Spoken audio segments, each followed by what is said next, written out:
esterco, coisa de som menos valor. Obrigado.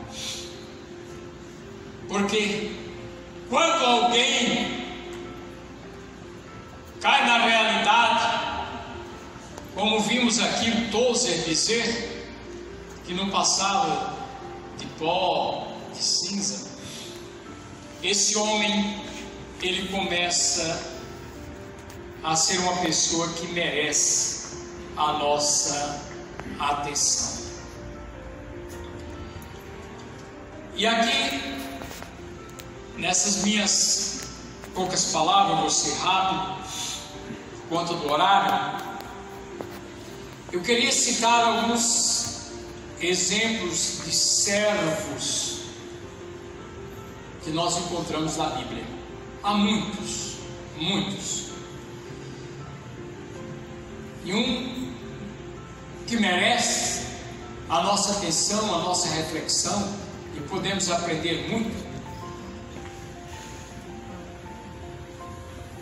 é Eliezer, como muitos historiadores e comentaristas bíblicos creem que o nome dele era Eliezer, um dos mais antigos servos que Abraão tinha lá. E ele tinha muitos servos que comprou e que também nasceram em casa. Abraão tinha centenas de servos, a prova que ele chegou a montar um exército em determinadas circunstâncias, quando foi defender seu servo Ló, que tinha sido levado cativo por alguns que invadiram lá Sodoma, por onde ele morava. E quando Isaac já estava para lá de maduro para casar, mas não se animava, e Abraão achou que deveria dar um empurrãozinho, mas não queria que ele casasse com as moças ali de Canaã, onde ele estava, e confiou uma tarefa ao seu servo de confiança. Quando nós paramos, irmãos, para ver o que é ser um servo, nós vamos encontrar todos esses requisitos na pessoa, vamos chamar de Eliezer, servo de Abraão. E ele se prontificou em cumprir a tarefa que o seu Senhor lhe confiara. Ele priorizou aquilo. Ele não fez nada, absolutamente nada, fora do que Abraão havia lhe recomendado. Certo? E ele dava todas as honras ao seu Senhor. A Bíblia ocupa um grande capítulo, que é o capítulo 24 de Gênesis, para falar dessa missão que ele recebeu e que a cumpriu à risca, até trazer Rebeca e entregar para Isaac.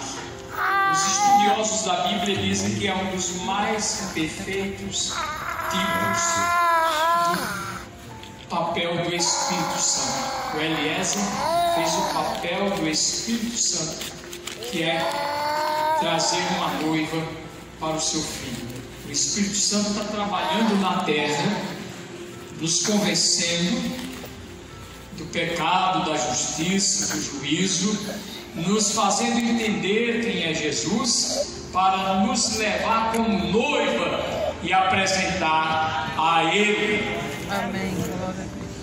Nós temos muitos profetas. Isaías, quando ele teve aquela experiência tão profunda, que é uma visão do trono de Deus, de ouvir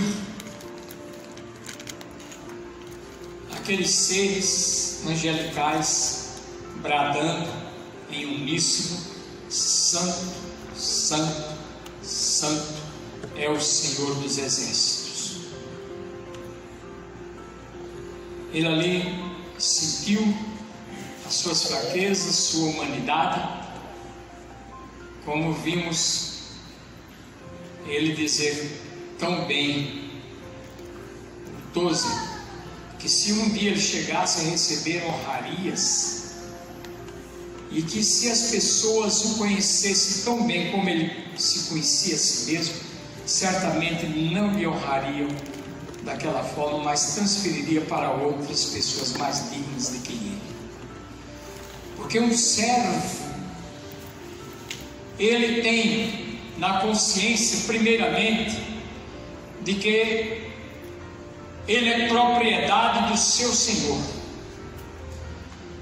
de que ele deve viver em função de agradar ao seu Senhor. Não importa a tarefa, se ela é difícil ou não. Ouvimos o pastor Daniel Loureiro falar aqui sobre os moravianos, e vale a pena nós estudarmos a história deles, liderado pelo Conde Zinzendorf. E vimos esse caso, pessoas se venderem como escravos para ir, até há um filme que interpreta muito bem isso, para se darem em favor da causa de Deus.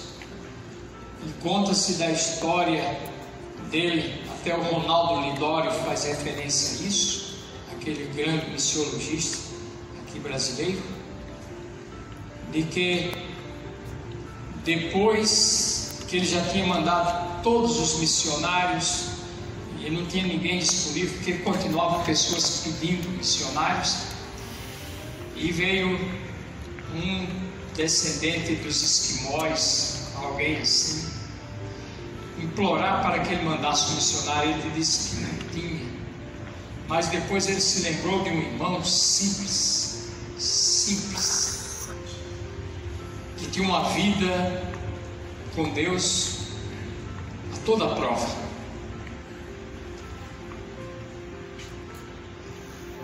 E eu costumo dizer o seguinte,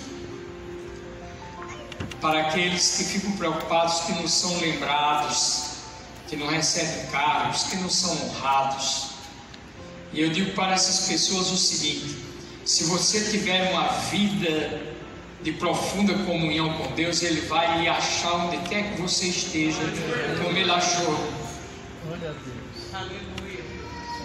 Davi, lá naquelas quebradas de Belém. Não é isso? E vai lhe promover, vai lhe abençoar. E o Conde Zinzendorf lembrou desse irmão e foi lá e disse: olha, um pedido assim, para você ir, não sei nem para onde é que fica isso, e disse assim, e falou com ele: você pense. E o que ele disse foi o seguinte: se o Senhor me der um par de sandálias, porque nem isso ele tinha, eu irei. E ele prontificou-se a arranjar e doou.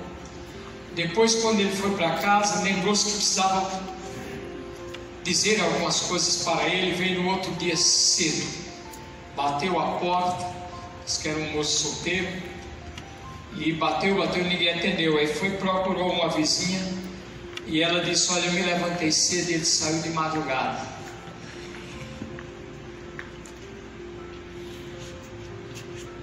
E foi para nunca mais voltar. Glória a Deus. E hoje se tem conhecimento, isso Ronaldo Lidório diz, de que há uma igreja muito forte lá entre os esquimós, e que os antepassados dizem que fora esse que fora lá.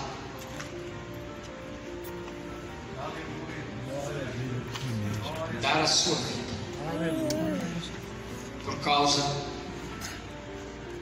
de Cristo, como Paulo também o fez. Isaías, ele se entregou, e houve missões dificílimas que ele teria que desempenhar, entre elas de andar semi-nu. A Bíblia diz nu, mas Os historiadores, os melhores comentaristas dizem que era aquela roupa que os que eram dominados saíam como escravos, né, presos e levados para outras terras, seminu. E ele teve andando parece uns 3 anos nessa situação,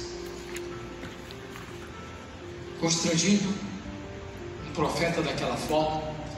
E houve uma tarefa até mais difícil ainda, que cozinhasse com esterco humano. Se o combustível fosse isso. Ele aí apelou para Deus, aí Deus deu um desconto. Isaías pediu permissão para cozinhar com esterco de gado, e permitiu. Nós vemos que Isaías se entregou de tal forma que dizem que aquele que o autor da Epístola aos Hebreus fala, que fora cerrado pelo meio, aqueles que nós chamamos de heróis da fé, um deles foi Isaías, no tempo do rei Manassés, filho do rei Ezequias, mas que se desviou completamente dos caminhos de Deus. Mas o que seria a Bíblia sem o livro de Isaías,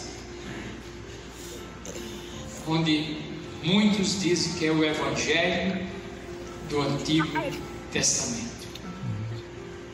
Tudo que ele falou ali cumpriu-se, ainda tem coisas a se cumprirem com uma perfeição total, que alguém que entendeu o que é ser servo, e ele se entregou para fazer a vontade do Senhor que o chamara. Nós vemos Oséias. Que tarefa difícil Oséias também teve. Já era profeta e quando Deus mandou que ele comprasse uma prostituta no mercado, pagasse por ela, pedisse que ela fizesse voto de fidelidade a ele, depois ela o abandonou, foi embora, Deus mandou que ele fosse novamente. Para um profeta isso era um vexame total, mas ele não tinha escolha, porque ele decidira ser servo, servo, e ele o foi. E como nós aprendemos também com Oséias, é só pararmos para meditar.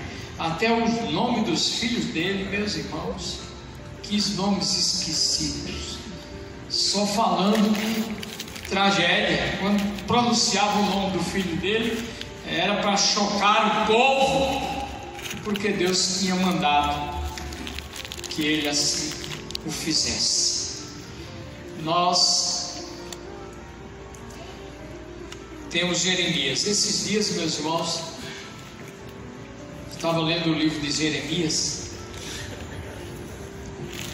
e esta madrugada mesmo eu li que está faltando 3 capítulos para encerrar o livro de Jeremias, na leitura anual. Eu quase que choro junto com Neemias, fiquei com dó de Neemias, mas como sofreu aquele homem, como sofreu. Mas ele entendeu que vale a pena ser servo.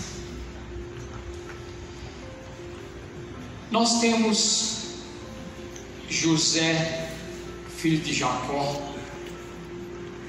que também admitiu, ou seja, aceitou a missão que Deus lhe confiara para ser servo. Ele não foi para o Egito pensando em ser governador do Egito. Não foi assim que ele chegou lá, de maneira nenhuma. Nós não podemos de forma alguma, irmãos, estar pensando em recompensas. Quarta-feira agora eu tive uma manhã toda com um pastor metodista e um bispo metodista, e nós conversamos sobre muitos assuntos,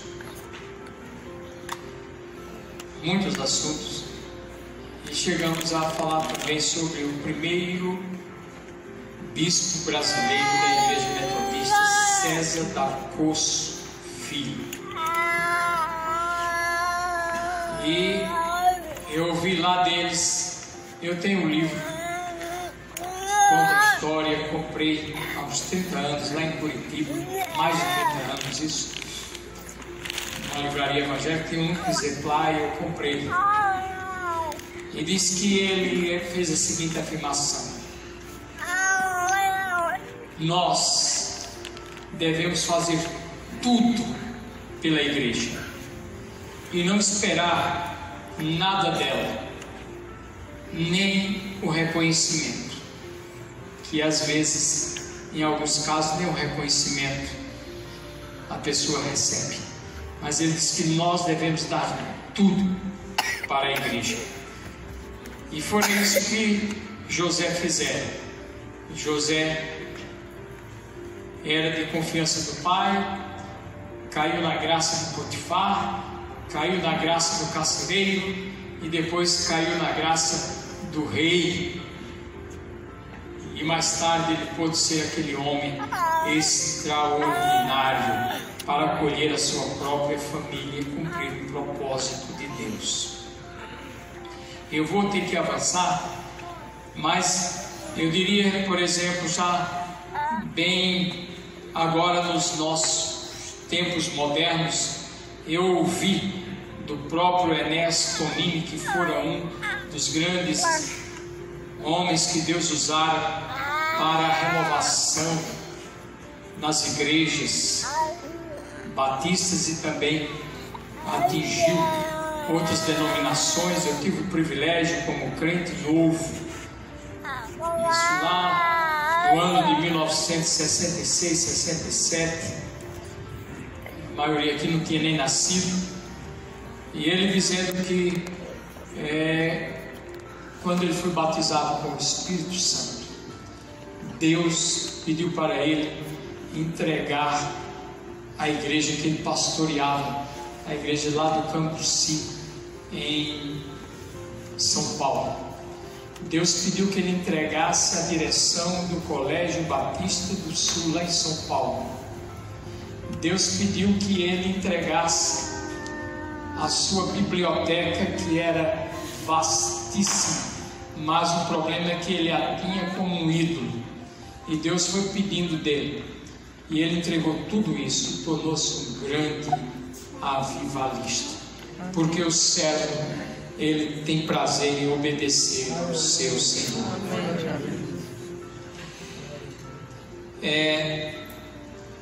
Stanley Jones, eu falei hoje aqui sobre o livro dele, Conversão.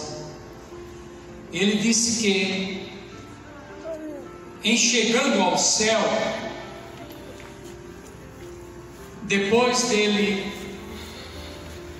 percorrer lá o céu, depois dele rever os seus amigos, ele se dirigiria a Jesus e diria para ele: se houver algum lugar na terra que esteja precisando de um missionário, pode contar comigo. Depois dele ter dado a sua vida por mais de 40 anos na Índia, passando por provações tremendas, mas um servo, ele quer ver o seu Senhor feliz, e ele não olha para si mesmo. Essa lista, ela é muito grande, nós poderíamos citar dezenas e dezenas de nomes,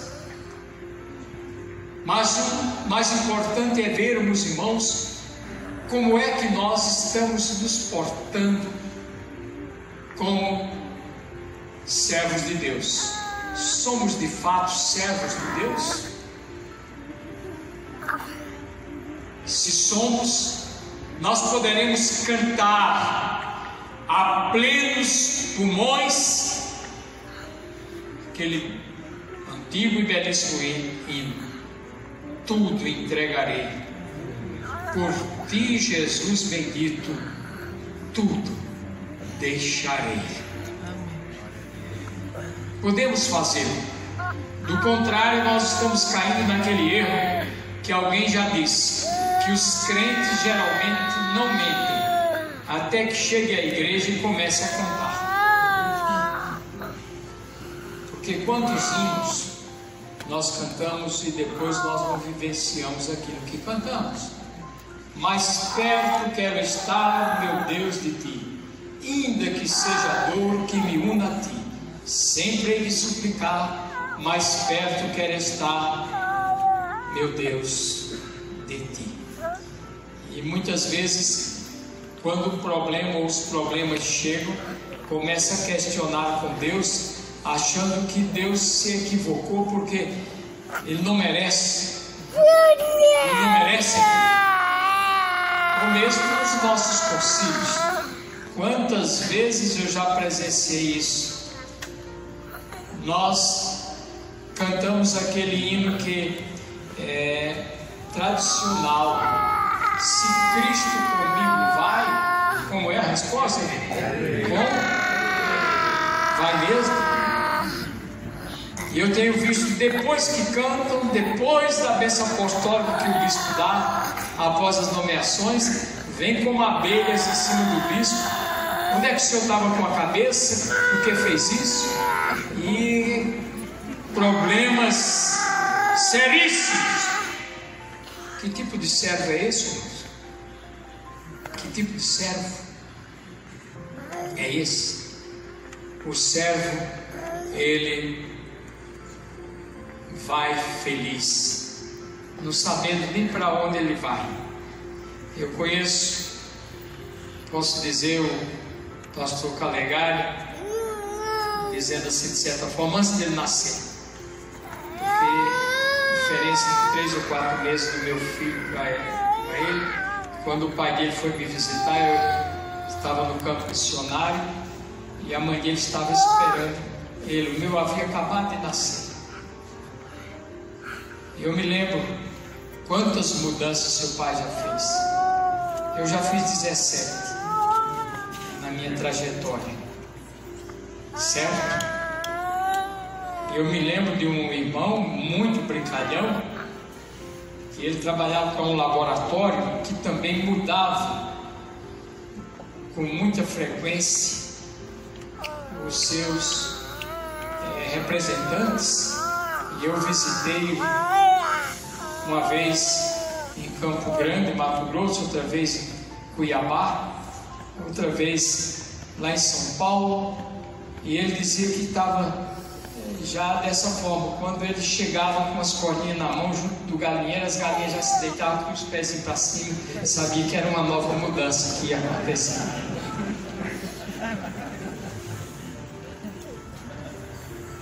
E nós, às vezes, meus irmãos, reclamamos. No exército, ninguém reclama. Quando alguém é transferido, ele tem que obedecer às Forças Armadas e outros empregos. Eu conheci um moço lá em São Paulo, estava num posto até de certa relevância no Bradesco, e o Bradesco quis transferir para outro lugar, pediu um tempo para pensar, e o Bradesco deu. Depois, ele demorando, o Bradesco demitiu. Ele perdeu uma carreira promissora, moço inteligente, porque as empresas aí não admitem esse tipo de comportamento. Vou caminhando para encerrar. Irmãos, ser servo é a melhor coisa. E ser servo do melhor Senhor, que é Jesus Cristo. Como é bom nós nos rendermos a Ele, porque Ele diz: meu fardo é suave, meu jugo é suave, meu fardo é leve. Se Cristo comigo vai, nós devemos dizer: eu irei, não importa o que venha pela frente. Eu estou, que não foram fáceis, quem leu o meu livro sabe disso, mas eu não escolheria outra coisa se eu estivesse começando a minha vida agora e Jesus me perguntasse o que eu gostaria de fazer, vamos supor que tivesse uma segunda chance, e eu diria: ser pastor, servir a causa de Deus, estar a serviço do rebanho do Senhor. É isso que eu gosto de fazer, me sinto bem fazendo.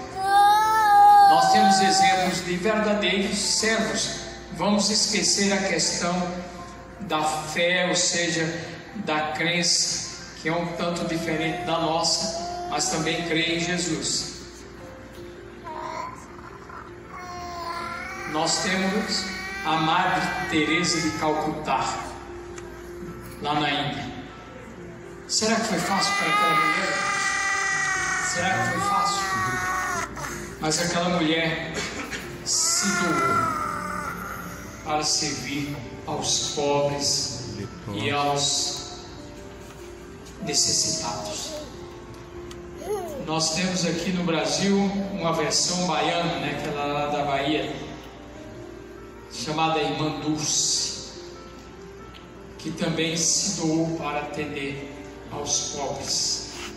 Mesmo no nosso meio, a Conselita, que ela, bem jovem ainda, ela desejava ir para a África, porque ela é de origem africana, mas as oportunidades não apareceram. Ela fez o seminário, não apareceu, ela foi trabalhar de enfermeira e foi alimentando esse sonho. E quando ela se aposentou, 3 meses depois, eu era bispo em São Paulo. Lá o pastor Armando, né? Armando não, aquele que foi a Moçambique, Fausto, um oficial do exército português, foi prestar serviço numa ex-colônia de Portugal. Ele viu muitos jovens nas ruas lá, e ele sentiu o desejo de começar na sua casa um trabalho, e assim o fez. E depois ele apelou, eu era superintendente geral na época, chamei hoje bispo Roberto Amaral, que era o então secretário-geral de missões. E que nome veio à mente de todos nós? Conselita. Ela ficou lá mais de 10 anos. Eu tive 2 vezes lá em Moçambique e prestou um grande trabalho. Temos mais de uma dezena de frente de trabalho wesleyano lá em Moçambique, graças ao trabalho daquela serva de Deus, ainda hoje solteira. Ser servo é isso, é dizer como Paulo: eu, Paulo, servo de Cristo Jesus, chamado para ser apóstolo e enviado para anunciar as boas novas de Deus, escrevo esta carta. Que haja em nós esse mesmo Espírito que houve em Paulo, e o reino de Deus vai ser beneficiado, Deus vai ser glorificado, e nós vamos nos sentir felizes, e naquele grande dia seremos recompensados por aquele que nos chamou e nos comissionou para fazer a sua obra. Pastor Calegari.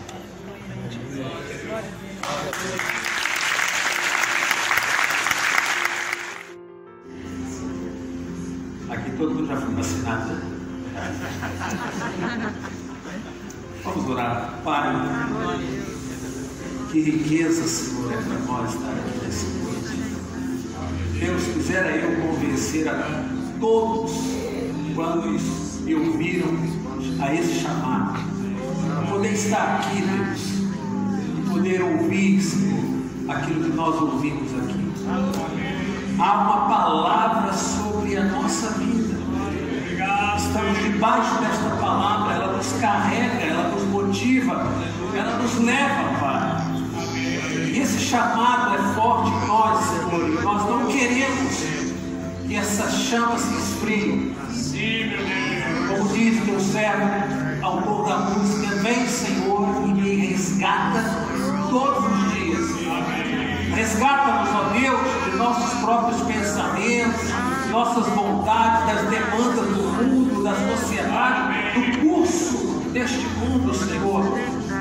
Pai, que esta palavra ministrada a nós, e não somente a palavra em si, porque ela pode ser ouvida pela live, outros vão poder ouvir, mas o ambiente que há aqui nesse lugar não pode ser reproduzido em outro lugar, porque a tua presença é real aqui.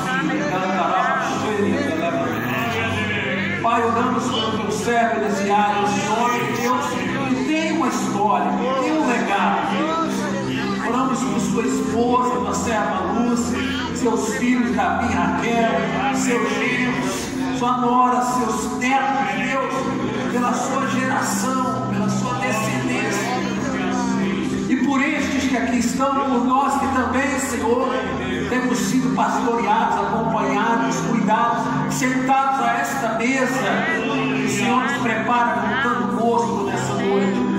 Certamente que a bondade e a misericórdia nos seguirão todos os dias da nossa vida. Pai, reforça, renova as forças. Deus, a propósito ainda para o teu servo na sua caminhada de fé. Deus, não foi a denominação que o chamou, não foi a denominação que o capacitou, não foi a denominação que disse como seria seu ministério, porque assim será, ó Deus. Ó Pai, assim continuará sendo sobre sua vida, e nós ainda veremos muitos frutos, Deus. Por isso, fortalece teu servo, renove suas forças, restaura, Senhor, seu ânimo, renova, Deus, sua capacidade, seu potencial, Pai. Nós precisamos, Deus, precisamos disto, Senhor. Pai, muito obrigado por essa noite aqui nesse lugar. Abençoamos, Deus, os distritos aqui representados, as igrejas aqui reunidas, as tribos do Senhor aqui neste lugar. Porque eu sei, Deus, que o Senhor há de nos fazer retornar à nossa casa, mas há de nos fazer levar a unção que aqui recebemos.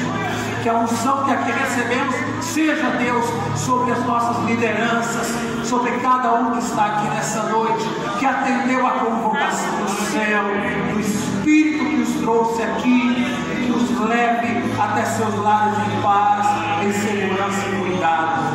Pai, obrigado por este dia, obrigado por vivermos este dia, Senhor. A gratidão em nosso coração, em nome de Jesus oramos. Amém, amém e amém.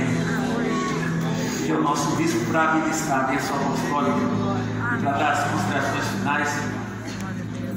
Olha, irmãos, eu faço minhas palavras dos apóstolos que queriam ficar lá no monte. Não é verdade? É tão bom estar num ambiente assim. E hoje, mais ainda, quando nós estamos sendo privados dessa comunhão, desse estreitamento. Eu estou muito feliz.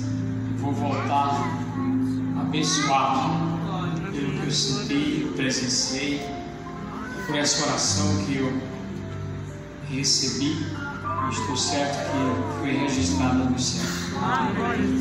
Que a graça preciosa de nosso Senhor e Salvador Jesus Cristo, o amor insondável de Deus, o nosso Pai eterno, assim como as bênçãos consoladoras do seu Santo Espírito, desçam e convosco, irmãos, permaneçam desde agora e para todo sempre. Amém.